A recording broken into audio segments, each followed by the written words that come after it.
विद्यार्थी मित्र हो, भोसले सर जाकले या चॅनलमध्ये आपणा सर्वांचे स्वागत। आजच्या व्हिडिओमध्ये आपण लोकमान्य बाळ गंगाधर टिळक यांच्याविषयी बोलणार आहोत। त्यांची जयंती असो किंवा पुण्यतिथी असो, त्यांच्याविषयी बोलणे नितांत गरजेचे आहेच। लोकमान्य टिळक हे भारतीय राष्ट्रीय काँग्रेसमधील एक जहाल मतवादी गटाचे प्रमुख होते। हिंदी राष्ट्रवादाचे कट्टर पुरस्कर्ते आणि सांस्कृतिक राष्ट्रवादाचे प्रवर्तक म्हणून ते ओळखले जातात। हिंदी असंतोषाचे जनक म्हणूनही त्यांना संबोधण्यात आले होते। स्वराज्य हा माझा जन्मसिद्ध हक्क आहे आणि तो मी मिळवणारच, असा स्वराज्याचा मूलमंत्र देणारे लोकमान्य एक महान नेते होते। ते भारतीय स्वातंत्र्य संग्रामाचे शिल्पकार होते। वसाहतवादी हेतूने इंग्रजांनी भारतावर जे पारतंत्र्य लादले होते ते सर्वस्वी नाकारण्याचे आणि भारतीयांना मानसिक गुलामगिरीतून बाहेर काढण्याचे एक ऐतिहासिक कार्य ज्या महामानवाने केले, त्यात लोकमान्य टिळकांचे स्थान निश्चितच अग्रस्थानी आहे। राष्ट्रप्रेम आणि राष्ट्रवाद याची मांडणी करून त्याभोवती साऱ्या देशाला उभे राहण्यासाठी प्रवृत्त करणारे नेते म्हणून टिळकांचा लौकिक आहेच। पण भारतीयांच्या मनात स्वातंत्र्याची आकांक्षा निर्माण करणे आणि जनतेला स्वातंत्र्यासाठी लढण्याची प्रेरणा देणे ही दोन महत्त्वाची कामे त्यांनी केली।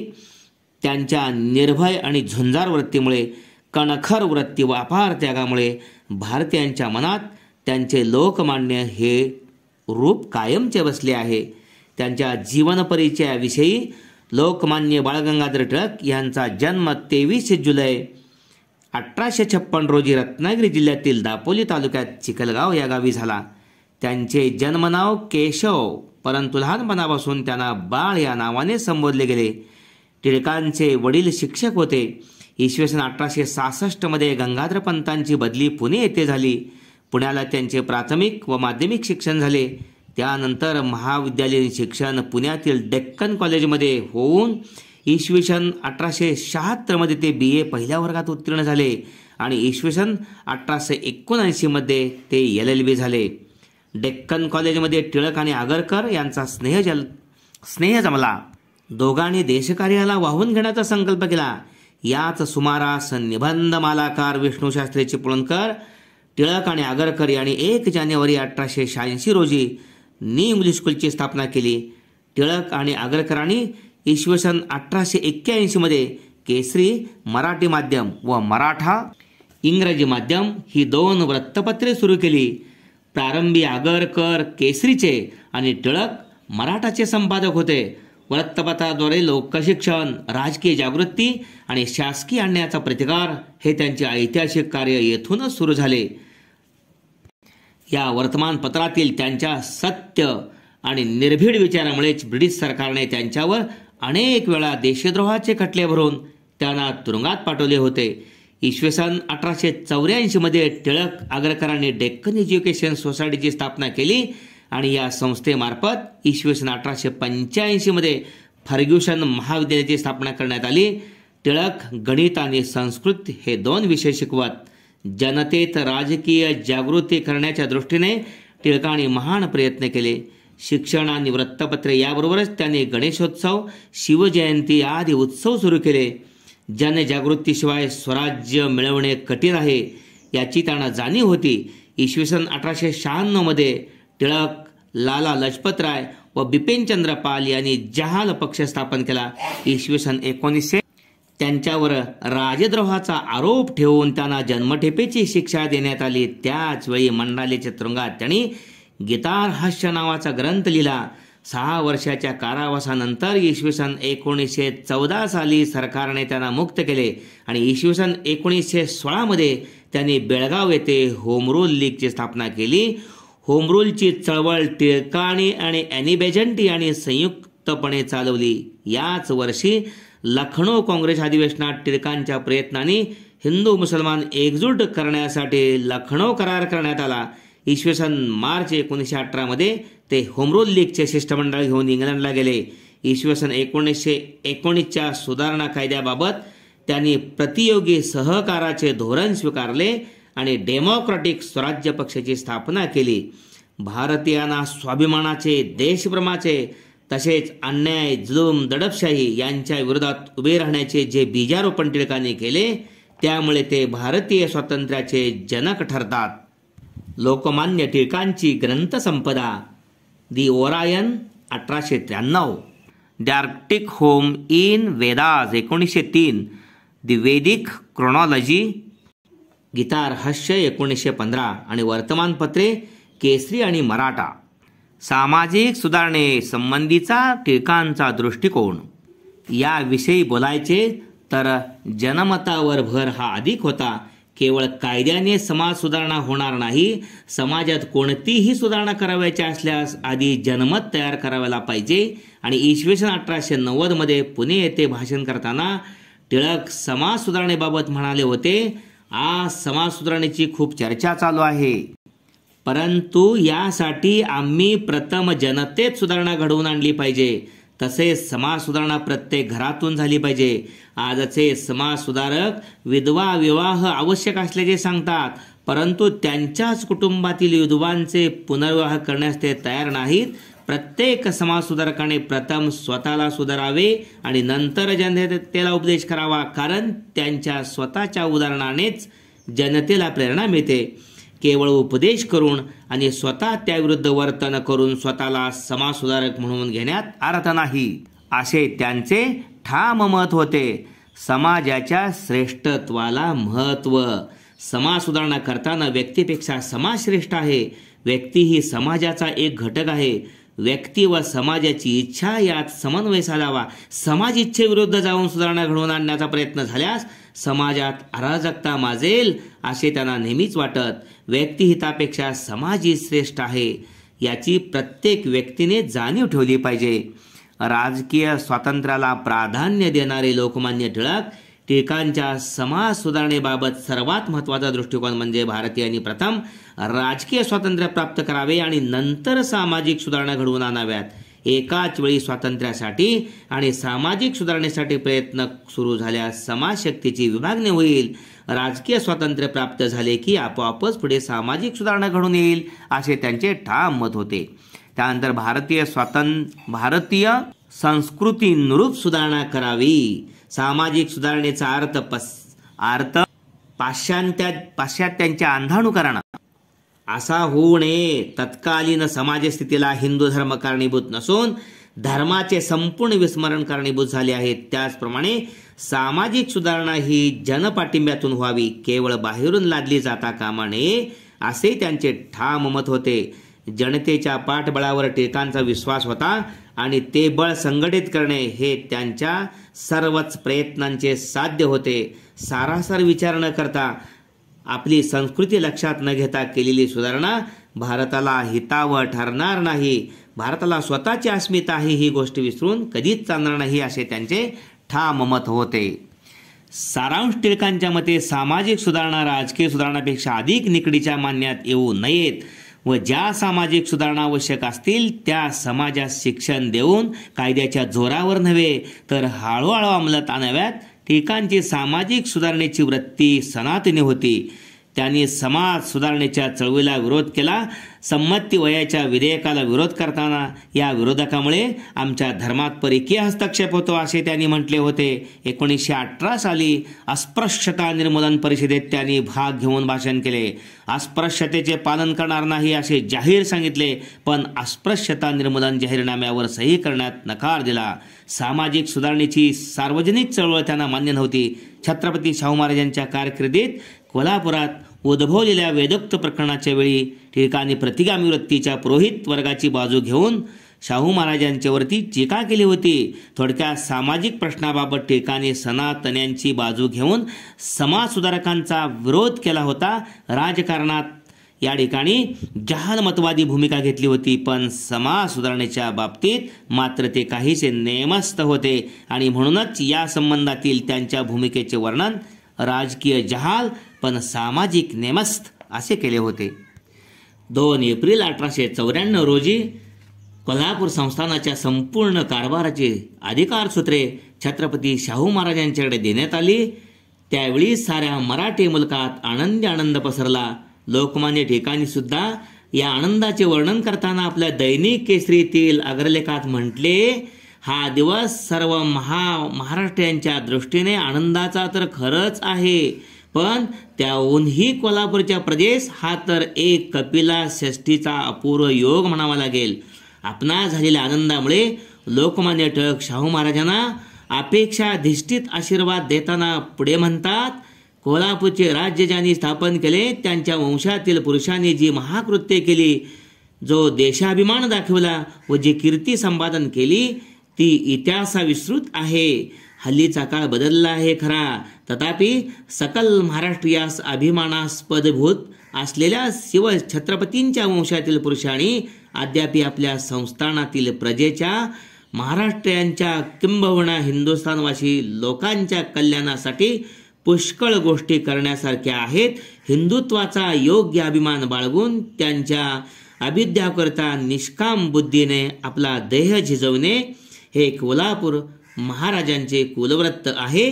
ते पाळण्यास श्रीमंत श्री छत्रपती शाहू महाराजास ईश्वर सद्बुद्धी देवो, धैर्य देवो आणि दीर्घायुष्य देवो. महाराजास त्याप्रमाणे यशप्राप्ती होऊन त्यांचा सदैव सारखा उत्कर्ष हो, इतके त्यांचे मन मोठे होते. लोकमान्य टिळकांच्या राजकारणाची चतुसूत्री काय होती हेही आपण या ठिकाणी पाहिले पाहिजे. प्रथमतः स्वदेशी राष्ट्रीय चळवळीची ज्योत पेटवण्याचे एक साधन म्हणून टिळकांनी स्वदेशीचा पुरस्कार केला होता. स्वदेशी चळवळ ही बहिष्काराला पूरक अशी चळवळ होती. भारतात तयार होणाऱ्या वस्तूंचा वापर भारतीयांनी करावा आणि भारताबाहेर जाणाऱ्या पैशाचा ओघ स्वदेशी माल वापरून थांबवावा, या मागील मुख्य उद्देश होता. स्वदेशी वस्तूला व उद्योगधंद्याला प्रोत्साहन देणे, राष्ट्रीयत्वाची व स्वदेश प्रेमाची भावना निर्माण करणे अशी टिळकांची भूमिका स्वदेशी चळवळीमागे होती. आपल्या देशातील बंद पडलेले उद्योगधंदे पुन्हा सुरू होणार होते. यामुळे ब्रिटनमध्ये तयार झालेली कोणतीच वस्तू वापरू नये आणि जुलमी ब्रिटिश सरकारला तळावर आणण्याचा तो एक योग्य मार्ग म्हणजे स्वदेशीचा वापर. लोकमान्य टिळकांनी केवळ उपदेश कधीच केला नाही, तर प्रत्येक गोष्ट ते स्वतः आचरणात आणत होते. आपल्या वर्तमानपत्रासाठी सुद्धा ते भारतीय कागदच वापरीत असत आणि ज्यावेळी भारतीय कागद उपलब्ध होत नसे तेव्हा ते ब्रिटन सोडून इतर देशाकडून कागद खरेदी करत असेत.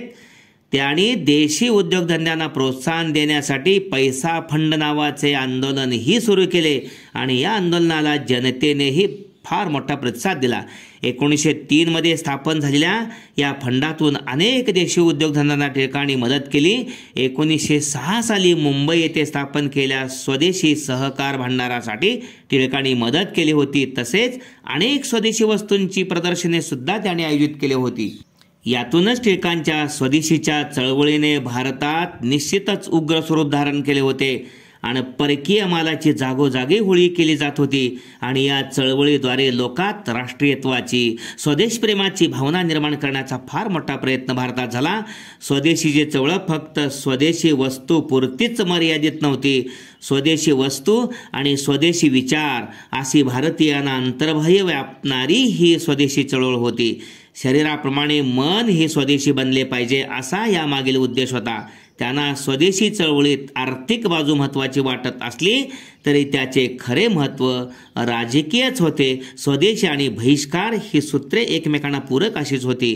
स्वदेशीशिवाय बहिष्काराला अर्थ उरणार नाही.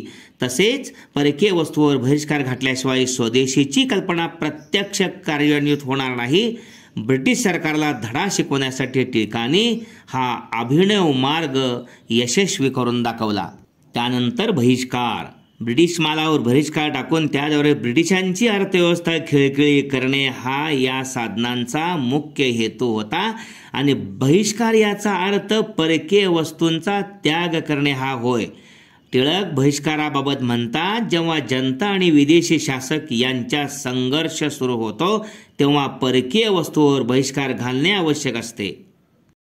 भारतात आल्यानंतर ब्रिटिशांना भारताची मोठी बाजारपेठ मिळालेली होती आणि भारतातील करोडो रुपये परकीय मालावर खर्च होत होते आणि परदेशी मालावर बहिष्कार टाकून ब्रिटिशांची अर्थव्यवस्था मोडकळे साधण्याचा टिळकांचा मुख्य हेतू या बहिष्कारामागे होता. बहिष्कारासाठी त्याग आणि धैर्य आवश्यक होते. बहिष्कार हे एक प्रभावी अस्त्र होते. त्यामुळे दुहेरी फायदा होत होता. परदेशात जाणारा पैसा वाचत होता आणि देशातील उद्योगधंदे साहजिकच वाढण्यास मदत होत होती. त्यानंतर राष्ट्रीय शिक्षणाचं महत्त्व टिळकांनी जाणलं होतं आणि त्यांनी आपल्या राजकीय आंदोलनाच्या चतुसूत्रीमध्ये राष्ट्रीय शिक्षणाला महत्त्व दिलेले होते. राष्ट्र प्रगतीच्या दृष्टीने शिक्षण ही बाब अत्यंत महत्त्वाची आहे आणि भारतीयांना पाश्चात्यांच्या शिक्षण क्रमानुसार आणि पाश्चात्य कल्पनेनुसार शिक्षण देणे अनिष्ट आहे. आणि त्यांचे मत होते भारतातील शिक्षण पद्धती ही मेकॅलेनं सुरू केली होती, पण ती भारतीयांच्या विचाराशी सुसंगत नव्हती. म्हणून राष्ट्रीय शिक्षण देण्यासाठी देशभर राष्ट्रीय शाळा कॉलेज उघडण्याची योजना लोकमान्य टिळकांनी या राष्ट्रीय शिक्षणाद्वारे मांडली आणि यातूनच भारतीय संस्कृतीशी निगडीत आणि मूल्याशी सुसंगत असे शिक्षण देण्यात यावे असा मुख्य उद्देश होता. टिळकांच्या मते देशातील तरुण पिढी देशाचे राजकीय आणि औद्योगिक आणि सामाजिक वैभव वाढवण्यास निश्चितच समर्थ होईल आणि अशा प्रकारे त्यांना शिक्षित केले पाहिजे हाच राष्ट्रीय शिक्षणाचा मुख्य हेतू होता. शिक्षण हे मातृभाषेतूनच व्हावे असे टिळकांना ठाम वाटत होते. राजकीय सिद्धांताचे आणि सामाजिक प्रमेयांचे विद्यार्थ्यास लहानपणापासून बाळकडू देणे हेच राष्ट्रीय शिक्षणाचे बीज आहे आणि प्रजेचे हक्क काय आहेत आणि त्यापैकी आपणास किती मिळत आहे हे राष्ट्रीय शिक्षण दिल्याशिवाय समजणे कठीण आहे. म्हणून त्यांनी आपल्या चतुसूत्रीमध्ये राष्ट्रीय शिक्षणास अनन्यसाधारण महत्त्व दिले आहे. आणि चौथी चतुसूत्री त्यामध्ये स्वराज्य हे टिळकांचे ध्येय होते. 1906च्या कलकत्ता येथील काँग्रेसच्या अधिवेशनात स्वराज्याची मागणी करण्यात आली. त्यापूर्वी कितीतरी वर्षापासून त्यांनी स्वराज्य हेच आपले ध्येय असल्याचे निश्चित केले होते. स्वराज्याचा अर्थ स्वातंत्र्य किंवा परकीय सत्तेच्या नियंत्रणापासून मुक्ती असा साधारणतः करता येतो आणि स्वराज्याचा इतका संकुचित अर्थ टिळकांना अभिप्रेत अजिबात नव्हता. स्वराज्याचा फार व्यापक अर्थ आहे. स्वराज्याची कल्पना प्राचीन असली ती ऋग्वेद प्राचीन शस्त्रे यावर आधारित आहे. मुळात स्वराज्याची ही कल्पनाच धर्माला अनुसरून आहे. धर्म म्हणजे जीवन प्रणाली आहे. स्वराज्याशिवाय कोणतीही व्यक्ती धर्माचे आचरण करू शकत नाही. धर्मशास्त्र हे फक्त स्वराज्यालाच असू शकते. म्हणून स्वराज्य ही व्यक्तीच्या दृष्टीने एक नैतिक आणि आध्यात्मिक गरज आहे. आणि एकदा स्वराज्य प्राप्त झाले की सामाजिक प्रश्न सोडवता येतातच असे त्यांचे ठाम मत होते. अशा प्रकारे टिळकांनी स्वदेशी, बहिष्कार, राष्ट्रीय शिक्षण आणि स्वराज्य या चतुसूत्री कार्यक्रमाचा पुरस्कार केला. लोकमान्य टिळकांनी गणेश उत्सवाची परंपरा सुरू केली. समाजात ऐक्याची भावना वाढीस लावण्यासाठी जे अनेक साधने असतात त्यापैकी उपास्य दैवत हे एक महत्त्वाचं साधन आहे आणि म्हणून टिळकांनी गणपती या दैवताची यासाठी निवड केली. गणपती हे पुरातन आणि धर्मावर आधारित असे हिंदूंचे दैवत आहे. त्याची पूजा पूर्वी वैयक्तिकरित्या होत असे. त्यांनी इसवी सन 1893 साली प्रथमतः श्री गणरायाला देवघरातून बाहेर आणून सार्वजनिक उत्सवाच्या मंडपात त्यांची प्रतिष्ठापना केली. तेव्हापासून सार्वजनिक गणेशोत्सवाची परंपरा महाराष्ट्रात सुरू झाली.